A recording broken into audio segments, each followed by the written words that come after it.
H.C. Verma, circular motion, question number 17. A person stand on the spring balance at equator. Okay, by what fraction is balance reading less than his true weight? Okay, fractional change कितना होगा true wait से, हमें ये देखना। पहले समझिए बात, question क्या है कि मान लिया जाए, ये बोला जा रहा है कि अर्थ है हमारा, और अर्थ पे हमने इक्वेटर पे हम लोग खड़े हैं इधर, और इक्वेटर पे स्प्रिंग बैलेंस करके एक आदमी इधर खड़ा है इधर। चलो, ये हमारा वेटिंग मशीन है, वेटिंग मशीन पे इक्वेटर पे ये आदमी खड़ा है। ओके, बात कुछ ऐसा है। तो जो ऑब्वियसली हमारा जो ये अर्थ है ये रोटेट कर रहा है, तो रोटेट करने से जो मैन है यहाँ पे, ओके, पर्सन जो है ये भी अपने सर्कुलर पाथ पे रोटेट करेगा। ओके, तो इसी पे हमें क्वेश्चन पूछा जा रहा है कि रोटेट करने की वजह से चेंज कितना आएंगे इसके वेट में। तो सबसे पहले अगर हम थोड़ा सा एफबीडी ड्रॉ करें तो सर इसके डाउनवर्ड डायरेक्शन में आदमी जब इधर है पर, तो इस डायरेक्शन में लेंगे कौन सा force, that is the mg, और इसके अपोजिट डायरेक्शन में कौन सा फोर्स, हमने मान लिया ये लगेगा हमारा नॉर्मल। कौन सा लगेगा, नॉर्मल। और ये आदमी कर क्या रहा है सर, ओमेगा से इस पोजीशन पे रोटेट कर रहा है, तो ये सेंटर की ओर काम कर रहा है, सेंटर से बाहर काम कर रहा है। तो डायरेक्टली हम लोग क्या लिख सकते हैं यहाँ पे, इसका net centripetal force Fc, first beat net centripetal force Fc is equal to mv square upon r. Net centripetal force कितना, ये sir in the direction of centre है तो प्लस mg हो गया, और ये हमारा अपोजिट है तो क्या हो गया minus n is equal to mv square upon r. जब यहाँ से हमने सॉल्व किया तो n इज इक्वल टू हमारा क्या वैल्यू आ गया, n इज इक्वल टू हमारा आ गया okay mg minus mv square upon r, या ओमेगा यहाँ पे दिया हुआ। ओमेगा अर्थ का लिए हमें क्या पता था, ओमेगा कितना 24 आवर्स। ओके, 24 आवर्स में वन कंप्लीट रोटेशन होते हैं। टाइम पीरियड में बोलूँ तो टाइम पीरियड ओमेगा नहीं, टाइम पीरियड कितना है 24 आवर्स। यहाँ तो हम लोग यहाँ पे ओमेगा स्क्वायर आर लिख सकते हैं।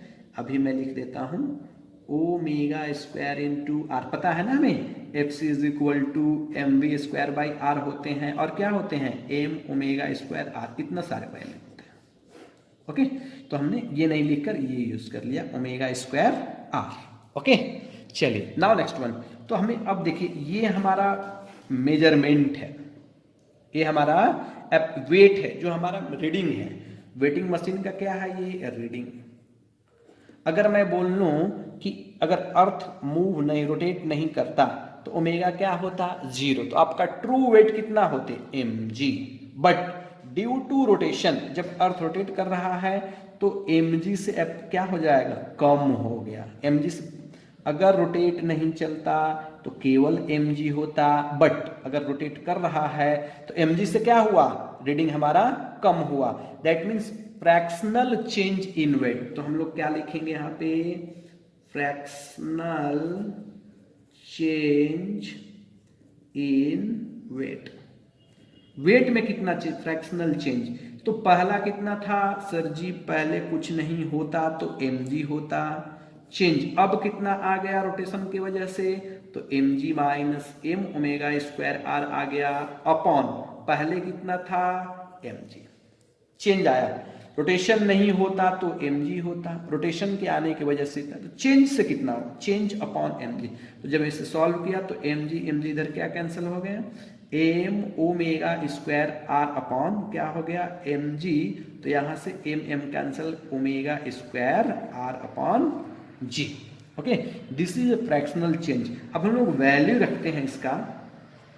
ओके, फ्रैक्शनल चेंज का हम लोग वैल्यू रखते हैं, कितना से चेंज हो, ओमेगा, ओमेगा का वैल्यू कितना, देखिए ओमेगा इज इक्वल टू मैं बोल सकता हूं सर 2 पाई बाई टी, अरे यही होते हैं ना, ओमेगा इज इक्वल टू कितना 2 pi by T, 2 pi, time period कितना अर्थ रोटेशन का 24 आवर, तो 24 आवर इंटू 3600, ये क्या सेकेंड में सर कन्वर्ट करने के लिए, तो ये हमारा टोटल वैल्यू हो गया ओमेगा। चलो वैल्यू रखते हैं हम लोग 2 पाई अपॉन ओके 24 3600 क्या स्क्वायरिंग, इनटू रेडियस कितना, हमें पता है रेडियस आपको पता होना चाहिए, अर्थ का जो रेडियस है दैट इज 6400 किलोमीटर। ओके, इतना हमारा रेडियस होता है।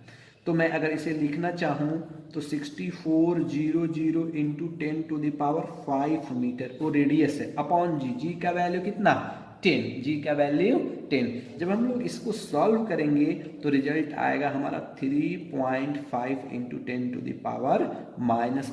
न्यूटन। इतना, अब न्यूटन नहीं बोलेंगे, चेंज हो गया ना, तो ये फ्रैक्शनल चेंज हुआ, फ्रैक्शनल वैल्यू के नहीं होते हैं, तो फ्रैक्शनल चेंज हो गया इतना से ये। Okay, this one is the fractional change in weight, ये फर्स्ट बिट।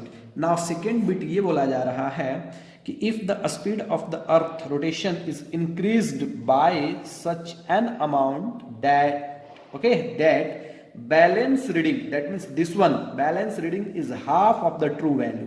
ओके, ये जो रीडिंग है that reading should be equal to half of the true value. True value कितना है mg, ट्रू, अर्थ नहीं रोटेट होता तो कितना होता mg, this the true value. यानी क्वेश्चन में कहा जा रहा है सेकेंड बिट में जो n का रीडिंग है that should be equal to half of true mg। Okay, एक क्वेश्चन में मेंशन किया जा रहा है। तो इसके अकॉर्डिंग अगर यहाँ से हम लोग n लिखना चाहें तो n इज इक्वल टू क्या लिख सकते हैं, देखिए n is equal to sir है mg minus m omega square r is equal to mg/2। इसको हमने इधर शिफ्ट किया तो 3mg/2 is equal to m omega square r। चलिए यहाँ से हमें क्या बताना है, टाइम पीरियड हमें कैलकुलेट करना है। तो हम ओमेगा हमें पता है क्या, ओमेगा से ही टाइम पीरियड हमें मिलेगा। ओके, m से m इधर कैंसिल, तो मैं लिख सकता हूं omega square is equal to कितना हो जाएगा 3g अपॉन कितना हो जाएगा, ओके ओके सॉरी एक मिस्टेक हो गया, यहाँ पे mg माइनस होंगे तो ये आ जाएगा कितना 1/2, कितना आ जाएंगे 1/2, तो ये आ जाएगा g अपॉन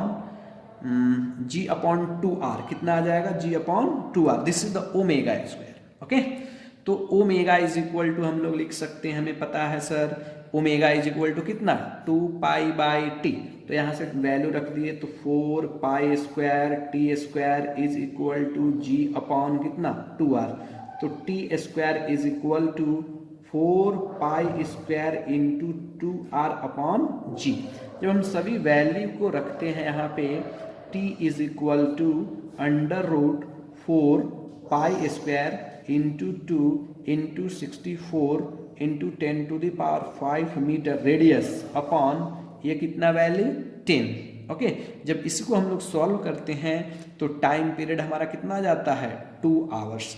अब मैं बोलूं कि अर्थ का टाइम पीरियड 2 आवर्स हो गया, इसका क्या मीनिंग हुए, इसके मीनिंग ये हुए कि 2 घंटे के 2 आवर्स के इंटरवल में ही ओके दिन रात दोनों हो जा रहा है।